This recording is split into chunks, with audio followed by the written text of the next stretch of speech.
Hello and welcome to Frankly Speaking, where we dive deep into regional headlines and speak with leading policymakers and business leaders.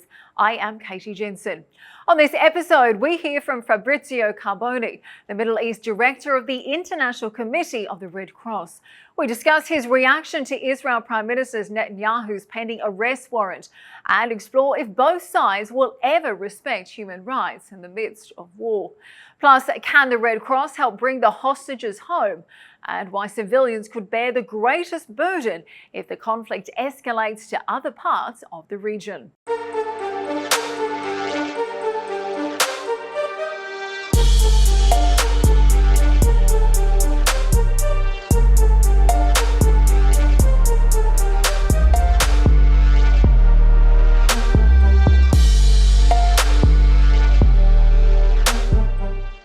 Mr. Carboni, thank you for joining us on Frankly Speaking. Now, the ICC's prosecution team is seeking arrest warrants for the Israeli Prime Minister and Defense Minister, as well as a number of the Hamas commanders. Frankly speaking, were you surprised by this, and do you think they deserve it? Look, usually we don't comment on judiciary matter, especially if they're related to a conflict where we have a very strong presence and where our staff is present. As a matter of principle, as ICRC, obviously we believe that the law of armed conflict makes sense if you prosecute people who violate the law of armed conflict. And so we obviously, beyond the conflict in Gaza, beyond any specific case, we support prosecution. We support first national prosecution and then international one if the national prosecution doesn't comply. Now, in this case of the ICC, our position is not to comment. We observe. Today, our objective is way more to have our staff on the ground, is to have our hospital working, is to have access to detainees, is to have access to hostages. And this, we can manage to achieve our objective only through negotiation and building trust, even if it's really difficult in such circumstances. Sure, but that's simply not happening. We know that Gaza has become the most dangerous place in the world for aid workers today. We know that some of the war crimes Mr. Netanyahu is being charged with is the blocking of humanitarian aid. So it does seem particularly relevant. It does seem like the ICRC has not been able to carry out a number of its duties as a result of this. Now, you have been saying repeatedly that all parties to the Gaza war must respect international humanitarian law. Let me ask you, why are the rival parties refusing to abide by the rules of law? Because this is asymmetric warfare. Look, what we notice in this conflict is that all parties, and including some states observing and commenting, are always conditioning humanitarian action to political and military objectives. And so humanitarian action, protection of civilians comes always second to those political and military objectives. The second point, and it's probably something we don't often mention, is emotions and the fact that all parties in this conflict have a narrative of survival. And I'm not commenting, I'm not saying it's right or wrong. I'm just seeing this. And when I engage all parties to this conflict, there is a survival narrative. And the difficulties for us as humanitarian actors, which try to be in a non-partisan space to do our work, it's really hard to reconcile those emotional survival narrative, which have some ground which you can understand in isolation, but you need to reconcile them. And I think this, for us as humanitarian actors, it's extremely, extremely hard. Of course, you helped in previous hostage negotiations. Tell me, how much does the ICRC know right now? Unfortunately, we know very little about the fate of the people who were taken hostage. It's, part of this political military environment where you negotiate everything, even things which shouldn't be negotiated, such as the release of hostages, because release of hostages is totally prohibited. You can only imagine the condition of the hostages. You imagine the fighting, you imagine the bombing, you see the situation in Gaza, and you can imagine what the hostages are going through. And also a word on the families. You know, when you're a member of a family of an hostage or just a person missing, you don't know. Is he alive? Is she alive? Dead or not? Is she in good health? Not in good health? And this situation for the families is a permanent state of torture. And I really feel this pain with the families of the hostages. And by the way, any family, being Palestinian or Israeli, who doesn't know where his or her loved one is. And that's why, as ICRC, we try to push as much as we can to find an answer to release the hostages. Now, as I said in the beginning of our interview, unfortunately, this is not managed as a humanitarian issue. This is part of a bigger negotiation around security, around political issue, and we are a bit frustrated to see that the best interest of the hostages is not taken always into consideration according to our point of view. And of course, our thoughts are with the families of the hostages as well as anyone who has lost their life in this conflict. But I'm going to play devil's advocate for a minute, because there are some out there who would argue, how can Hamas be accused of breaking international humanitarian law if we are currently uncertain about the current scenario of the hostages and the condition that they are in today, assuming that some of them are alive? Look, I don't think the various elements are correlated or are related.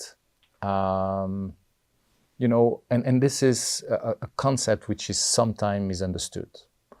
The reason why you fight cannot justify the way you fight. And this is something, and especially in this conflict, there is often a confusion. As ICRC, we will not comment why you use force. This is something which is not within our own responsibility.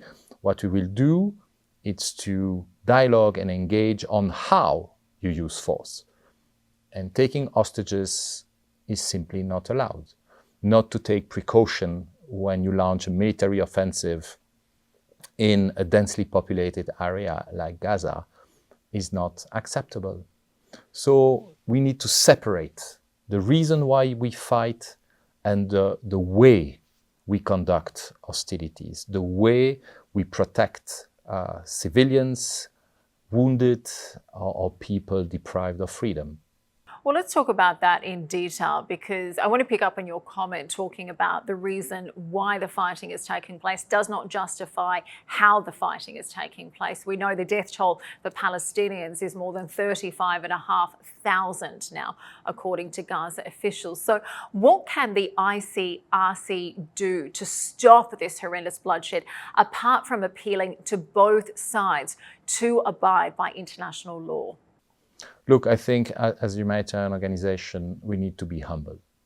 We've seen many states, including the most powerful states on the planet, engage in finding ways to stop the fighting, find a ceasefire. So as ICRC, we need to be very humble. The only thing we can say is that there is an urgent need to de-escalate the level of violence. What we can say is that what we see today in Gaza is unbearable. The civilian population, the Palestinian population is going again through a round of misery, which I have even difficulty to describe, because after 7 months, 8 months, I have the impression that we use pretty much all the possible words to describe what they're going through. So I'm really concerned. I'm really concerned exactly because we don't have words anymore. I'm concerned because I'm afraid that at one stage the situation of the Palestinian people in Gaza, and including the hostages, won't be news anymore because we are turning in circle, because we don't see an improvement, because we see no end to this misery. So I'm really concerned, as all people, I think, watching this drama. And I think that's a big concern. It does feel like there is no end in sight. You know, we've now seen there's attacks in Rafah as well that was previously, you know, almost perceived as a real no-go zone, and it really is becoming more alarming day by day. But I have to wonder, in the case of the conflict that we're seeing continue to unfold in Gaza, do you think that a sovereign government holds more responsibility to respect international humanitarian law, or is the responsibility equally shared by both sides?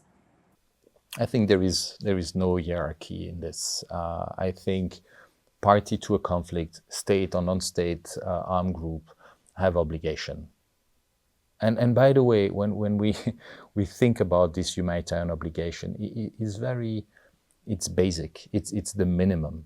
It's not, you know, these are not very complex and sophisticated rules. You know, we're just asking for the civilian population to be spared. We're just asking for civilians, when they are displaced, to receive basic assistance, to have access to essential services. It's, you know, it's to some extent, and I'm sorry to use a word which might sound a bit naive in such a drama, but it's really basic humanity. You know, and I know that it might sound a bit ingenuous, but at the end of the day, that's what we're talking about. That's really what we're talking about. And today, looking at the escalation, the violence, the lack of political perspective, have the impression also the lack of dialogue, the violence continuing, the rhetoric of violence continuing, I feel helpless. Helpless, hopeless. I think that's something the entire world is feeling right now. Now, you've also said that the talks over the Hamas-held hostages and the ceasefire are not humanitarian anymore, that it's much more become a political or a military issue. Does that mean that both sides are guilty of treating civilians as dispensable hostages? Look, you know, I could make big statements, but then, you know, I have my colleagues in Gaza, I have my colleagues in Tel Aviv, in Jerusalem, who will have to deal with all the parties into this conflict. Look, I think if big statement would have an impact on the conflict and would have a positive impact on civilians, I think we would have solved this issue months ago. So I would skip the big statement on who is guilty or not, and I would try to focus all our energy in my colleagues in Gaza, my Palestinian colleagues who are humanitarian actors and at the same time victims of this conflict, the number of nurses, surgeons who are deployed in Gaza. I will focus on the Palestinian Red Crescent doing an heroic job in Gaza. I will think about the colleague in Magen David Adom working in Israel, who also had people being killed. I think, you know, we live in an ecosystem where some have to speak and others have to do their best to act. And I think as ICRC, humbly, very humbly, we try to fall in the second category.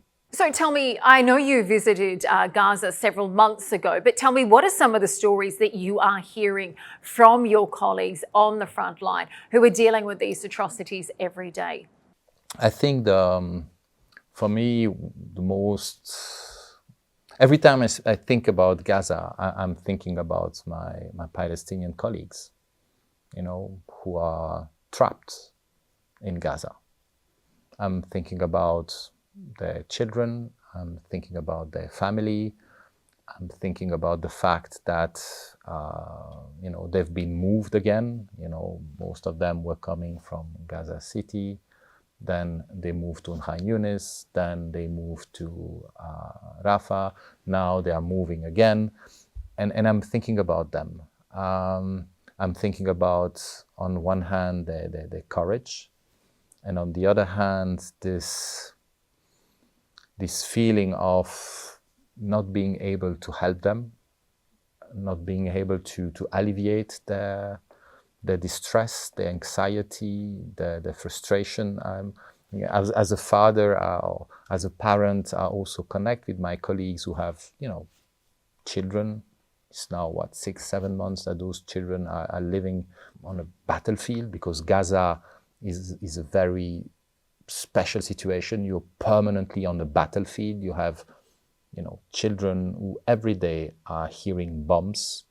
I've seen people being killed, wounded, children seeing their parents, helpless. So when I think about Gaza, I think about ICRC Palestinian staff, and it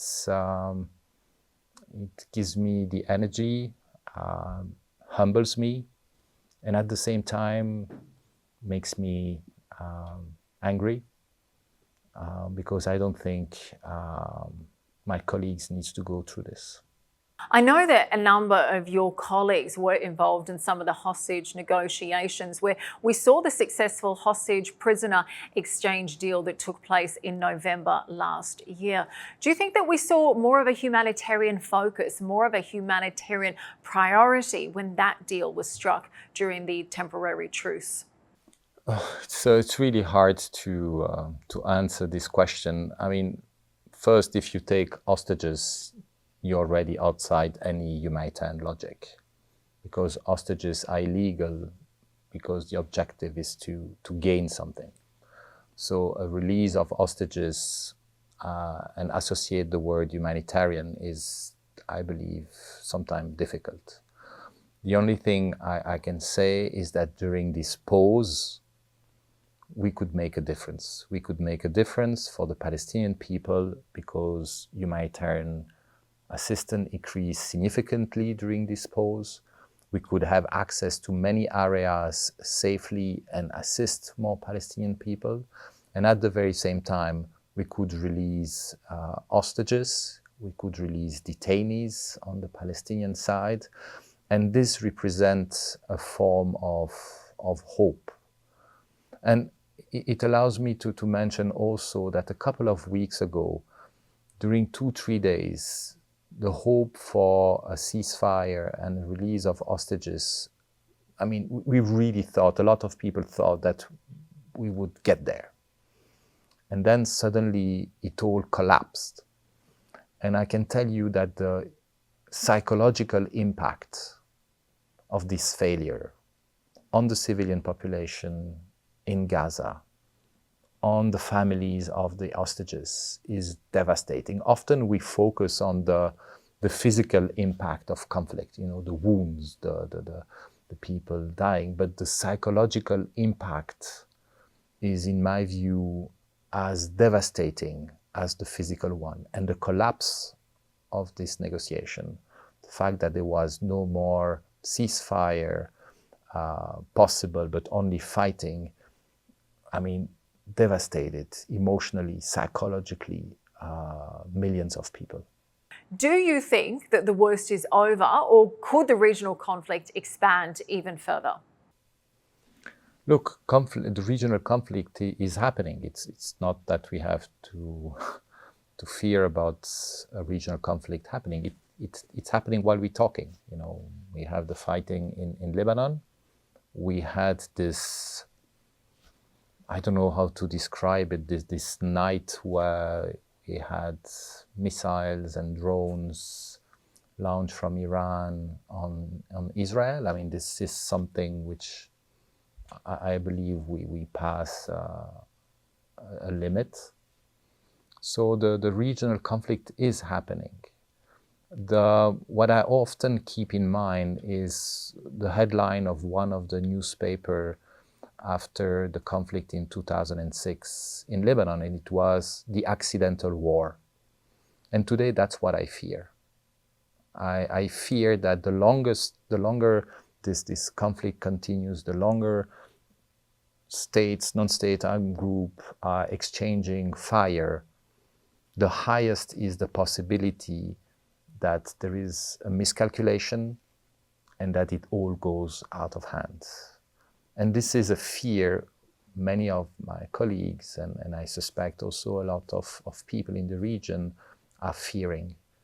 And we know that there is a past, there is an history around this, and we should avoid at all costs such a deterioration of the situation in the region. Well, let me ask you, you have been the regional director of the ICRC for the last 5 years. Is there any regional conflict where the warring parties are providing, and I'm going to quote you here, a bare minimum of dignity and respect to people, even in the worst situations? Look, I think, yes, there are instances where it happens. I also believe that when there is conflict, what people don't realize is that the law of armed conflict is often applied to your enemy. And that's what makes the law of armed conflict unique, is that you need to provide to the population which you would associate to your enemy basic assistance. When your enemy is wounded, you need to provide him healthcare. And all those provisions, which I believe is, a huge progress for humanity, is very hard. And we see that every day, that it's really hard to respect. I still believe that today there is no alternative to this. Or we go back to an age where basic principles of humanity were not respected. So that's something which I really keep with me. It's the respect of law of armed conflict is difficult because you apply it to your enemy. And the second thing, if you allow me, is that humanitarian action doesn't solve problems. And I think we've seen it here in the region over the last 10 years. I don't believe that people are by essence violent. I think you become violent when you don't have access to basic services, when you feel excluded, when you simply think that tomorrow won't be better than today. And to improve the situation means addressing the root causes of violence. And today, I don't see this. I see a lot of talks about security, but I don't hear enough talks about the root causes of violence and how we can address the root causes of violence. Humanitarian action will not do that. Politics will. And of course, I think it's important to remember this is a decades-old conflict. We are talking about populations who have been living under occupation for decades and decades. Let me ask you though, because you said just a moment ago that humanitarian action does not resolve these conflicts. So tell me about the work that ICRC is doing in the region at the moment. Do you see it as primarily a humanitarian role? Is there conflict resolution as well? Tell me about some of the key roles that you are involved in today. Look, I think today we work on the consequences of many conflicts, visiting thousands of people detained, working with thousands and thousands of families who have loved ones missing. And then we also work on emergencies. I think over the last weeks and months, we work really hard on the epidemic of cholera in Yemen. So on one hand, we work on long-term issues related to conflict, and they are often related to the protection of detainees, people who are displaced, who need to go back home, the families of the missing. And at the same time, we need to keep a capacity to react to emergencies.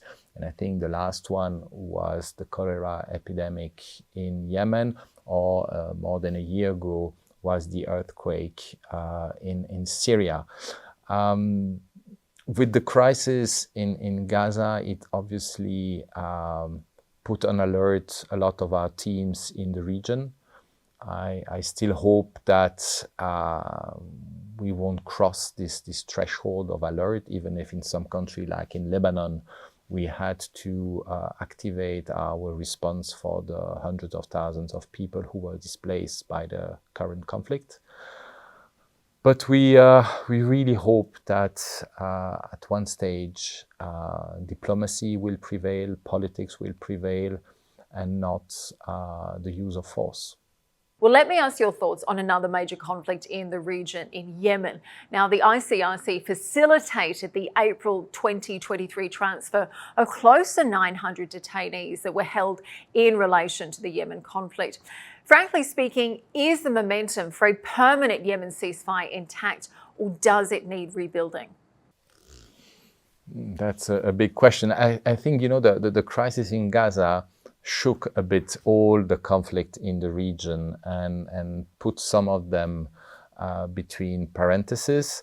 I'm today in Riyadh, and I see the authorities in Riyadh trying to nevertheless push for this permanent ceasefire and tomorrow a peace agreement. One of the measures which would facilitate which would build confidence is to continue the release of detainees. And this is an important measure because, as I said, it builds confidence. When you have to work on the release of detainees, you need to negotiate, you need to engage, you need to know the other party, and it builds a dynamic which then helps address more complicated issues. So we're really asking and pushing for another release of detainees because we are convinced that this paves the way for further negotiation and hopefully, especially for the people of Yemen, hopefully for a peaceful resolution of this conflict.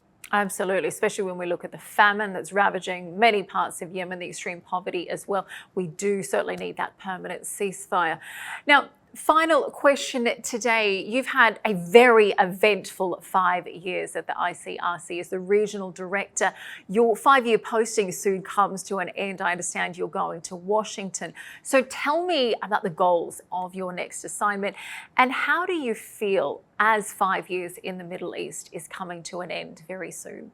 I will start with the second part of your question on how I feel.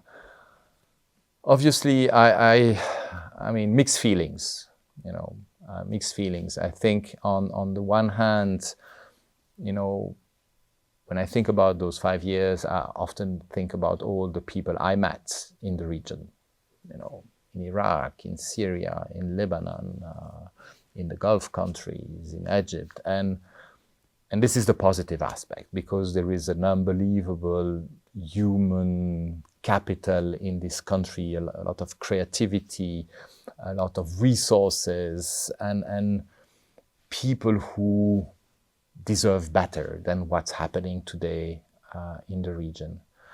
And at the same time, where I feel a bit, disappointed, is the political dynamic. You know, a political dynamic which puts people at the center. And what we're seeing today in Gaza, in the West Bank, and not just there, also in Yemen, in Syria, part of Iraq, Lebanon, it's not encouraging because people are not at the center. It's other consideration, and as a humanitarian organization, I simply regret this. When it comes to my next assignment in Washington, it's obviously the political engagement with one of the major countries in the world. It's engaging on the law of armed conflict. It's engaging on humanitarian action. It's engaging on the U.S. role and responsibility in the world. So it's an important work, and I'm looking forward to be in Washington. Well, from the Middle East conflict to Washington, the upcoming US election certainly set to be a very busy few months for you. Mr. Carboni, thank you for joining us today on Frankly Speaking. We appreciate your time. Thank you for the invitation.